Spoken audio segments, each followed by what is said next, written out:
早上好，拍这个镜头可费劲了，我这车底盘就擦着相机那么一点点过去。刚才我们拍了4个镜头，1号、2号、3号、4号不同的焦距，您最喜欢哪个？弹幕走起来，咱们今天就聊这事儿。不少粉丝问我们，索尼如果全画幅选择定焦，到底选什么？别问，问就是8740。你看我手里还有一个85，这儿还有一个25，另外呢还有一个刚刚收的镜头18毫米。80的镜头呢，一共是这个家族5支镜头，我们除了135，已经凑齐了4支了。倒不是说刻意为了凑龙珠来实现愿望，这套系统呢，真的是我们这2年使用过印象大好，而且是使用频率最高的镜头。这期呢就聊聊好玩不贵80的镜头这几支定焦镜头啊，不是评测呢，也不想忽悠您买，剁手买器材，只是想分享一下呢我们在使用这支镜头的主观感受，希望呢您能够在选择镜头的时候有所启发。建议啊，您把节目一直看到尾，就知道自己真正需要什么了。对了，您现在用的是定焦镜头还是变焦镜头？弹幕先抖起来。欢迎收看《采风摄影生活杂志》，我是大马猫本。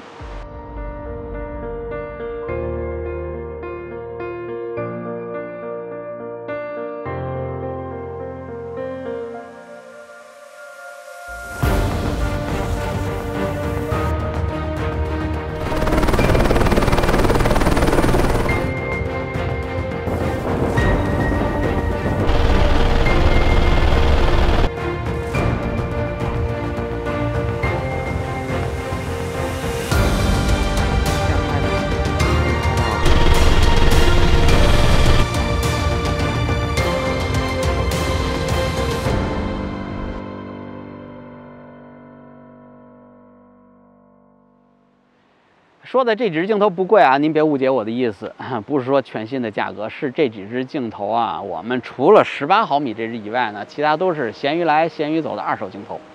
比如像40这支全新的价钱大概1万，现在据说闲鱼5000多就可以拿下。以80的品质，完全是买不了吃亏，买不了上当的价格。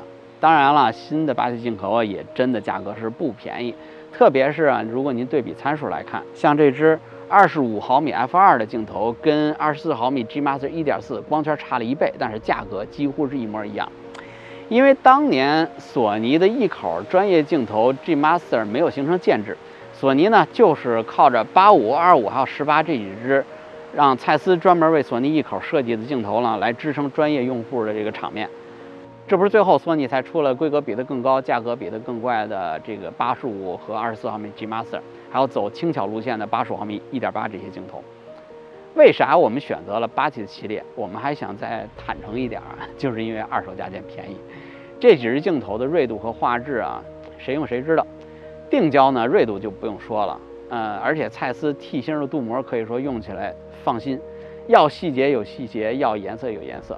虽然80参数不像 G Master 一样那么耀眼，但是呢，二手的价格只有 G Master 的价钱1半，我还有什么理由去拒绝呢？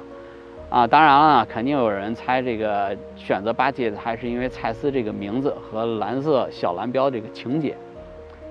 情节这个东西到底能不能当饭吃？我这儿有一个真实的例子啊，就拿我喜欢的35毫米这个焦距弹来说，我手里有2支35毫米的镜头，情怀头，一个是佳能的35毫米 1.4 二代的红圈，另外一个是徕卡的35毫米 1.4 Summilux 11663，这都是业余爱好者叫好，而且职业摄影师叫座的镜头。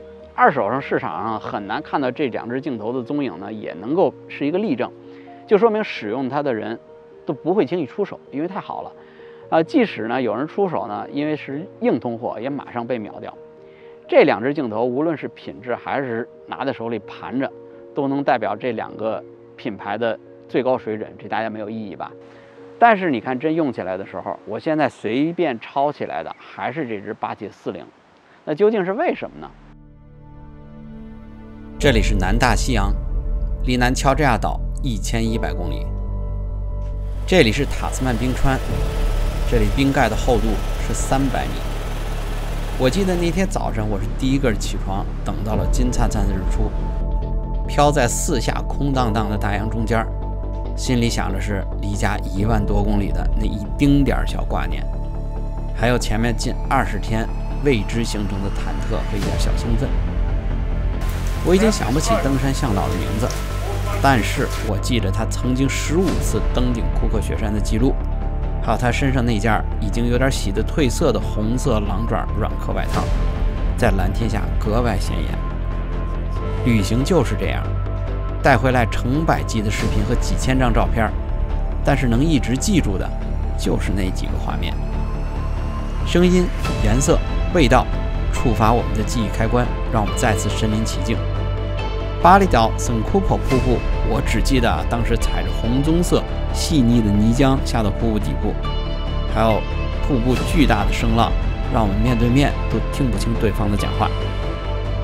Mount Buller 那天混沌的天气不分，雨和雪黏糊糊、湿漉漉的混在一起，粘在身上和相机上，就像塔斯曼冰洞里边水顺着冰壁一直往相机上滴，我就怕相机掉链子的情况。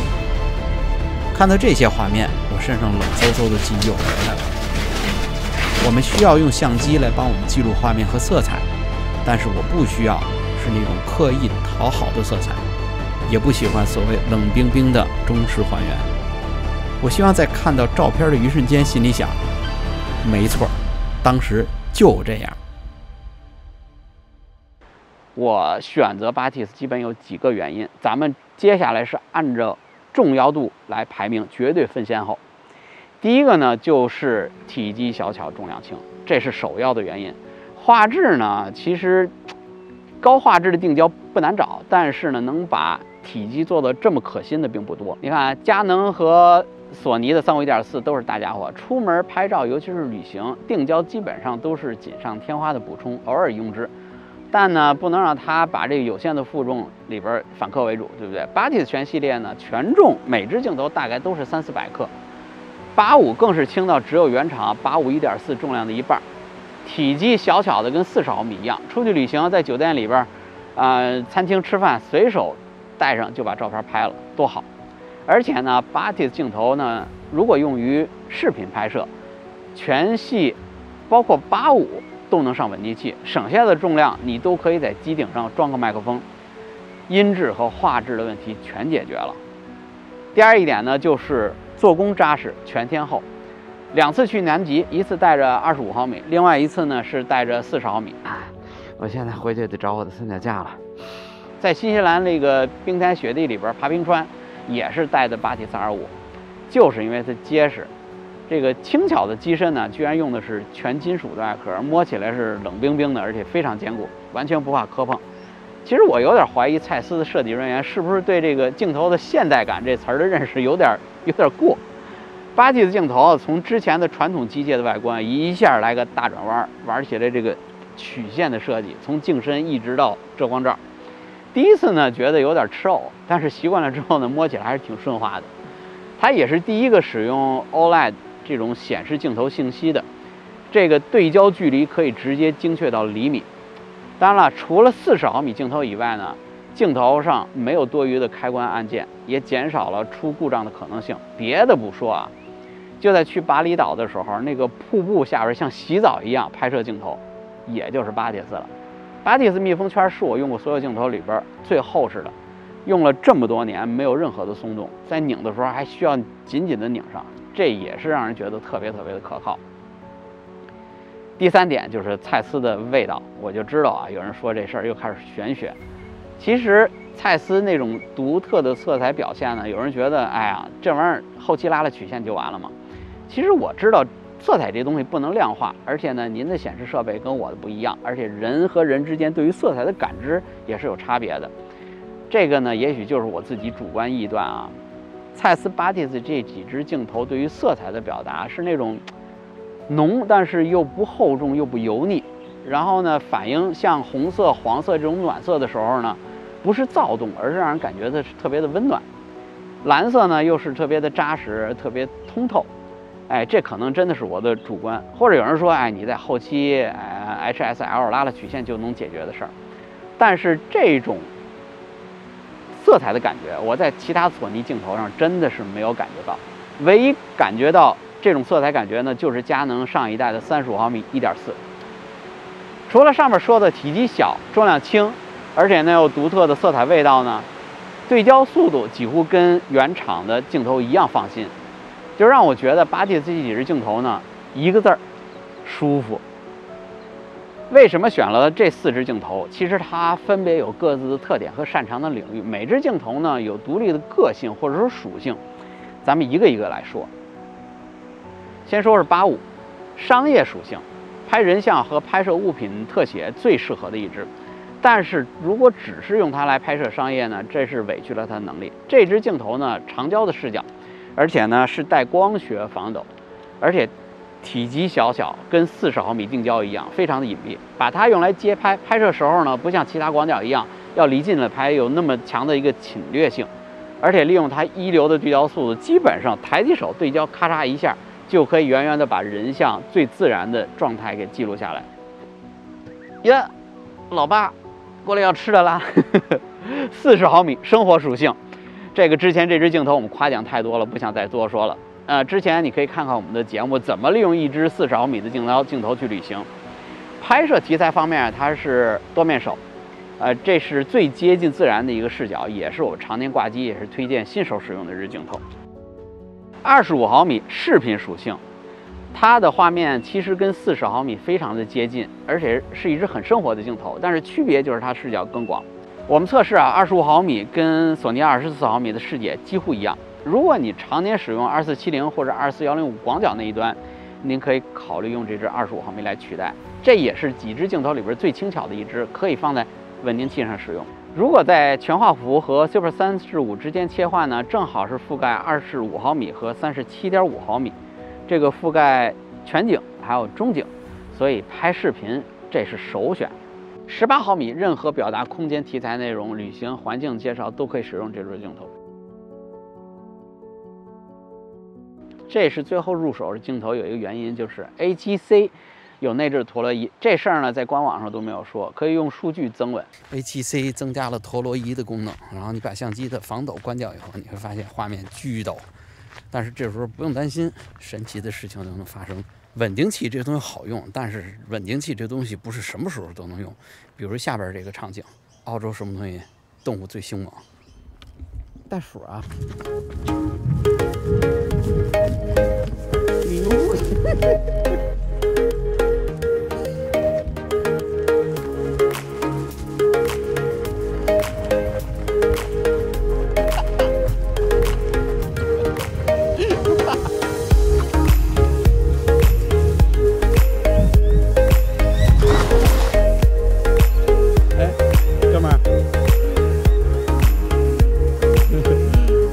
Sorry 啊，不好意思。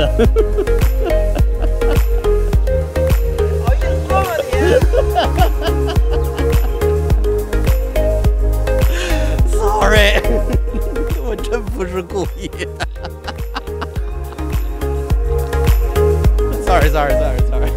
哎，今天30度，没事，一会儿出太阳马上就干啊，没事。我们试过手动镜头不可以，转接环也枪毙了。由于呢这个运镜之后呢有所裁接，所以更广的镜头呢会有更多的优势。这个排除了重量太大的1635 G Master， 还有排除了光圈更小的1635 ZA， 还有呢这个价钱更贵的12到24，最终的我觉得18毫米这是最佳的选择。这个现在呢18毫米跟 A7C 这个超级的组合，这个边走边拍，这感觉太爽了。说到底啊，要不要选择定焦？我们也是一路大坑这么走过来的。之前不懂，所以呢，就是先买的变焦，从头到尾凑炉中。然后呢，懂了一些摄影知识呢，开始追求数据、追求参数，买定焦。